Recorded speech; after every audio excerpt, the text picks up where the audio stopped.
मेरे प्रिय जय यीशु, आशा करता हूं कि आप स्वस्थ हैं और मस्त भी हैं और व्यस्त भी हैं। आइए अपना थोड़ा समय परमेश्वर के वचन को दीजिए ताकि हम प्रभु के वचन को सुन पाए और मैं आपके लिए बोल पाऊं। आप वीडियो को पूरा देखिए ताकि आपको ये समझ में आ सके। भैया हम साउल की कहानी को देख रहे हैं और हम पहला शमूएल और उसका 9 अध्याय और उसके 21 पद से देखेंगे।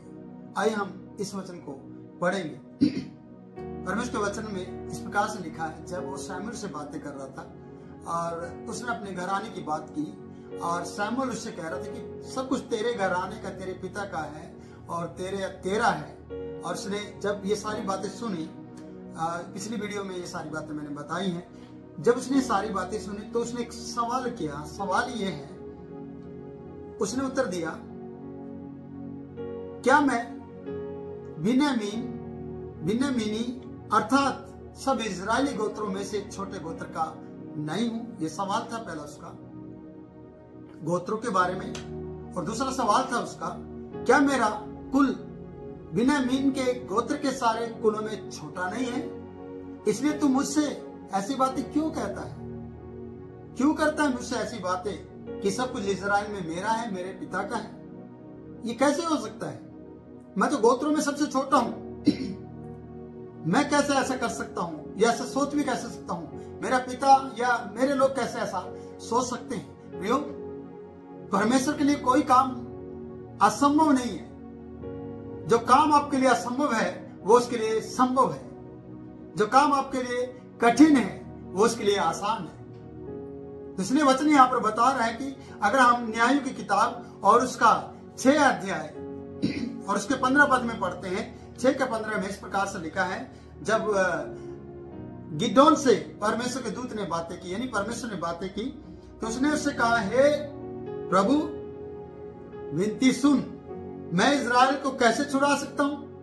जैसे साउल से कहा कि सब इजराइल के सारा कुछ तेरा है, इजराइल में जो कुछ है, मनभावना है, अच्छा वो सब तेरा है। और यहाँ पर भी हम देखते हैं कि जब परमेश्वर ने से कहा कि तू मिद्यानियों के हाथ से इजराइल को छुड़ाएगा, तब गिदोन ने इस प्रकार से कहा, सुन प्रभु, मैं विनती करता हूं, मैं इजराइल को कैसे छुड़ाऊं? मेरा कुल मनसे के में सबसे कंगाल है। मनसे का जो कुल है, कहता है मेरा जो जिस कुल का मैं व्यक्ति हूं वो सबसे कंगाल है। फिर मैं अपने पिता के घराने में सबसे छोटा हूं। फिर लिखा है, यहोवा ने कहा, निश्चय मैं तेरे संग रहूंगा, निश्चय मैं तेरे संग रहूंगा। जिस संग पुरुष के संग परमेश्वर रहे तो फिर वो कंगाल नहीं है, फिर वो छोटा भी नहीं है। छोटे का साथ रहकर परमेश्वर, बड़ा परमेश्वर उसे बड़े पदवी पर ले जाता है, उसे बड़ा कर देता है। जैसे हम गिदोन की कहानी को पढ़ते हैं, गिदोन से परमेश्वर ने कहा कि दृष्टि करके कहा, अपनी सी शक्ति पर जा। जब उसे मिला था तो उसने इस प्रकार से कहा था, हे सूरवीर सूरमा। तब वो कह रहा है, मैं सूरवीर सूरमा कैसे हो सकता हूं? साउल से जब परमेश्वर के जन शमूएल ने कहा साउल से कि इजराइल में जो कुछ मनभाव है वो किसका है? क्या वह तेरा और तेरे पिता के घराने का नहीं है? सवाल किया, क्योंकि साउल नहीं जानता था कि क्या मेरा है इस पूरे इजराइल में मनभावना, ये साउल नहीं जानता था, पर शमूएल परमेश्वर के थ्रू जानता था। परमेश्वर ने साउल को सब कुछ बता दिया था कि ये राजा होगा और राजा के हाथ में सारा अधिकार होगा और जो इजराइल का है वो इसका होगा, इसके पिता के घराने का होगा। सोचिए, कभी भी आपने ऐसा नहीं सोचा होगा, जब आप पिता के काम को ईमानदारी से करते हैं ना, तो स्वर्गीय पिता भी आपके काम को ईमानदारी में देखते हुए उसका प्रतिफल देने के लिए कहीं से भी, कहीं भी, किसी भी फंक्शन के अंदर आपके लिए एक ऐसा प्रोग्राम तैयार कर रहा है जिसके बारे में आपने कभी सोचा नहीं है। जैसे साउल के लिए एक बड़ा प्रोग्राम, गिदोन के लिए एक बड़ी जीत, एक बड़ी योजना। गिदोन सिर्फ गेहूं झाड़ रहा था छुपकर, मिद्यानियों के डर के मारे, और परमेश्वर देखता है और जाकर कहता है, सूरवीर सूरमा, क्योंकि उसने बड़े भयानक डर के अंदर भी, जो बड़ा डर था पूरे इजरायलियों के बीच में, उस डर के बीच में भी अपने परिवार, अपने घराने के लिए कनक झाड़ने का काम किया था, क्योंकि परमेश्वर ने उसको देख लिया था। साउल गदिया ढूंढते ढूंढते बोला कि यार मेरा पिता चिंता ना करे, हम वापस लौट चलते हैं। तो परमेश्वर ने इसे देख लिया था और लोगों की डिमांड थी हमें राजा चाहिए। और परमेश्वर ने कहा कि ये लंबा चौड़ा सुंदर हाइट और ईमानदार और परमेश्वर के दास का आदर करने वाला, परमेश्वर के लिए भेंट लेकर जाने वाला व्यक्ति, इससे अच्छा कौन इजराइल में होगा। जब ये बात शमूएल ने से कहा कि जो इजराइल का है, क्या वह तेरे, जो इजराइल में मनभाऊ है, वह किसका है? क्या तेरे और तेरे घराने, पिता के घराने का नहीं है? तो उसने सवाल किया, अरे ऐसे कैसे हो सकता है सर? ऐसा नहीं हो सकता, ऐसे कैसे मैं मान लूं कि मेरा और मेरे पिता के घराने का है? तो उसने अपने सारी जाति प्रजाति सब कुछ बता दी। और क्या बताया है? मैं तो बिन्यामीनी हूं और मेरे गोत्र जो है वो सबसे छोटा गोत्र है। और इजराइल में तो बड़े गोत्र वाले बहुत हैं, यहूदा, और उसके अलावा 12 गोत्र और हैं। इसके अलावा बिन्यामीनी के अलावा 11 गोत्र। अब आप सोचिए, एक से बढ़कर एक गोत्र है, तो मैं सबसे छोटे गोत्र का हूं। मैं कैसे मन भावे इजराइल का जो कुछ है मेरा कैसे हो सकता है? नहीं हो सकता, मुझे नहीं लगता। आगे बढ़ते हैं। और क्या मेरा कुल बिन्यामीन के गोत्र के सारे कुलों में से छोटा नहीं है? शमूएल से कहा, दर्शी को कहा, मेरा कुल छोटा है, मेरा गोत्र छोटा है, इसलिए तू मुझसे ऐसी बातें क्यों करता है? कितनी अचंभे की बात है साउल के लिए कि तू मुझे ऐसा क्यों कह रहा है कि सब कुछ जो इजराइल में है, जो इजराइल का मन भाव है, जो मन को भाने वाली चीजें हैं इजराइल में, सब कुछ तेरा और तेरे घर पिता के घराने का है। ऐसा तो मैंने सुना नहीं।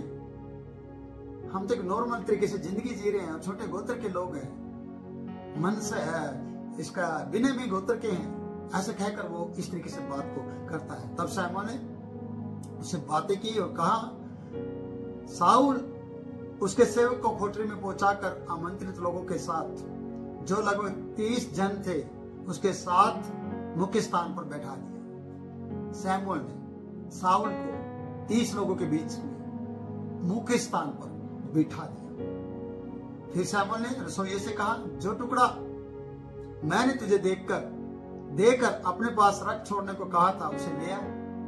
एक अच्छा मांस का टुकड़ा या जो अच्छा रिस्पेक्टेबल भोजन जो अलग कर दिया गया था पहले से ही, जो रसोइयों को बताया गया था कि ये जब मैं कहूंगा तब उसे लेकर आना, उसे ले आ। और ऊंचे पर बैठाया गया साउल के सामने।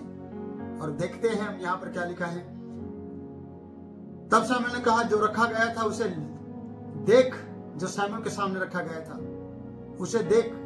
साउल के आगे रख दिया गया और शमूएल ने उसे कहा साउल से, उसे देख, वह तेरे लिए इसी नियमित समय तक जिसकी चर्चा करके मैंने लोगों को न्योता दे रखा था, न्योता दिया रखा हुआ था, पहले से निमंत्रण किया गया था। ये घर से ये सोचकर नहीं चला था साउल सेवक। और रास्ते में भी जब ये सोचते हैं प्रियो, तो कैसे मिलेंगे, कैसे भेंट देंगे, बस यही सोचती है। लेकिन यहाँ एक बड़ी रणनीति के साथ, एक बड़ी योजना, एक बड़ा प्रोसीजर, एक बड़ी जिम्मेवारी साउल को मिलने जा रही है। और किस तरीके से परमेश्वर ने शमूएल के द्वारा साउल के लिए और इजराइलियों के लिए एक बड़ा काम किया है, वो हम यहाँ पर देखते हैं। साउल ने उस दिन शमूएल के साथ भोजन किया, बड़ी योजना के अनुसार। एक ऊंचे पर बैठकर एक बड़े मुख्य स्थान पर बिठा दिया गया साउल को शमूएल के द्वारा। और लोग 30 लोग उसे देख रहे हैं, उसकी वाचिंग में या उसकी देखरेख में, दृष्टि में, उनकी दृष्टि में उसे ऊंचे पर बिठाया गया। सुंदर सूरवीर को, जो लंबा था, जो इजराइलियों में सबसे लंबाई पर था, तब वे ऊंचे स्थान पर से उतरकर नगर में आए और अपने घर की छत पर साउल से बातें की। शमूएल ने साउल से बातें की और क्या क्या बातें की हैं हम आगे देखने वाले हैं। प्रियो, मैं आगे इस अध्याय को समाप्त कर देता हूँ। वीडियो थोड़ी लंबी होगी, आप उसको अंत तक देखिए। वे सवेरे तड़के उठे, रात भर सोए, छत पे बातें की और बहुत सी बातें हुई। और वे सवेरे उठे और पो पड़ते ही शमूएल ने साउल को छत पर बुलाकर फिर से कहा, उठ, मैं तुझको विदा करूंगा। तब शाऊल उठा और वह और शमूएल दोनों बाहर निकल गए और नगर के सिरे की उतराई पर चलते चलते शमूएल ने शाऊल से कहा, अपने सेवक को हमसे आगे बढ़ने की आज्ञा दे। अब सेवक न जानने पाए कि तेरे साथ क्या होने वाला है, उसे आगे बढ़ने के लिए आज्ञा दे। और वे आगे बढ़ गए, परंतु तू अभी खड़ा रह कि मैं तुझसे परमेश्वर का वचन सुनाऊं। तू यहाँ पर खड़ा रह, आपको भी परमेश्वर के लिए खड़ा होना होगा वचन सुनने के लिए। और जो आपके साथ तो हैं, लेकिन परमेश्वर आपसे बात करना चाहता है, उन्हें थोड़ा अलग कर दीजिए या उनसे थोड़ा आप अलग हो जाइए कि आप परमेश्वर की वाणी को सुन सकें। आज ये वीडियो आपको यही बात सुनाना चाहती है, बताना चाहते हैं कि आपको थोड़ा सा अलग होना पड़ेगा। और वो छत पे भी गए, सेवक साथ होगा। बस मेरे पाँव पटते उठे, फिर छत पे गए। पर उसने कहा, जब वो चलने लगे, जब वो उतरे, आगे बढ़ रहे थे तराई की तरफ से, तब उसने कहा, सेवक को भेज दे, मैं परमेश्वर का वचन तुझे सुनाऊंगा। और हम 10वें अध्याय की तरफ बढ़ते हैं और लिखा है यहाँ पर 10वें अध्याय का पहला पद, तब शमूएल ने एक कुप्पी तेल लेकर उसके सिर पर उंडेल दिया और उसे चूमकर कहा, क्या इसका कारण यह नहीं कि यहोवा ने अपनी निज भाग के ऊपर प्रधान होने को तेरा अभिषेक किया है। कुप्पी में तेल लेकर उसके सिर पर डालते हुए उसका अभिषेक किया है। और वचन बता दिया है कि यहोवा की इच्छा है। इसका यह कारण नहीं है कि जो तेल डाला गया है कि अपने निज भाग के ऊपर प्रधान होने को तेरा अभिषेक किया है। शाऊल का अभिषेक हम यहाँ पर देखते हैं। दूसरे पद को भी पढ़ते हैं, प्रियो, आज जब तू मेरे पास से चला जाएगा, तब राहेल की कब्र के पास, एड्रेस दे दिया प्रियो, कब्र के पास जो बिन्यामीन के देश की सीमा पर सेल शहर में है, 2 जन तुझे मिलेंगे और कहेंगे, जिन गदियों को तू ढूंढने गया था अभी मिल गई है। और सुन, तेरा पिता गदियों की चिंता छोड़कर तुम्हारे कारण कूदता हुआ कहता है कि मैं अपने निज पुत्र के लिए क्या करूं, क्योंकि उसे अब गदियों की चिंता नहीं है, गदियां मिल गई हैं और तुम्हें ये ऐसे प्रूफ मिलेंगे रास्ते में जाते समय।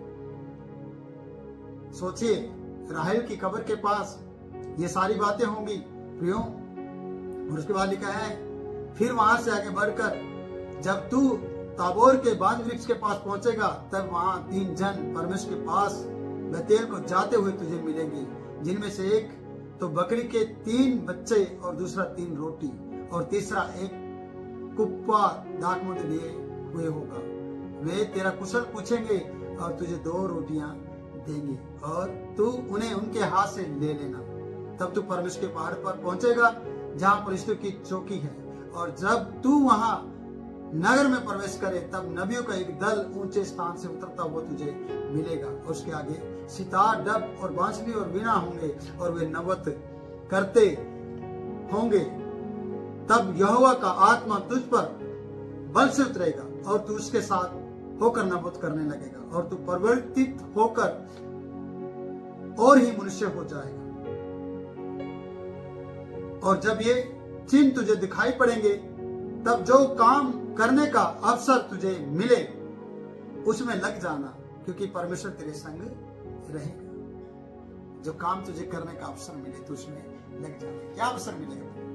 ये कैसे, कितने बड़े बड़े चिन्ह हैं, कैसे कैसे परमेश्वर के लोग इसे मिलेंगे, कैसे कैसे इसे रोटियां देंगे, कैसे कैसे इसके साथ खड़े हो जाएंगे। ये सब शमूएल जानता था परमेश्वर के द्वारा, और परमेश्वर के जन शमूएल ने इसे सारी बातें बता दी थी। और जिस काम को करने के कहा गया उसमें तू लग जाना। प्रियो, ये बड़ी बात है कि परमेश्वर आपके लिए भी उसी प्रकार से योजना को तैयार करता है जो आपको समझना चाहिए।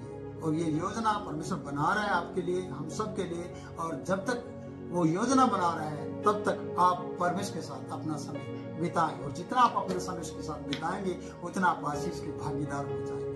और जब आप आशीष के भागीदार होंगे तो जो काम आपको परमेश्वर सौंपा है उस काम को करने के लिए आप उसमें लग जाना और उससे आप न दाएं मुड़ना न बाएं मुड़ना और परमेश्वर की तारीफ में बने रहना। तो प्रभु इन वचनों के द्वारा आप लोगों को आशीष दे। फिर मिलूंगा नए वचन के साथ नई बात में। प्रभु तब तक के लिए आपको आशीष दे। जय मसीह।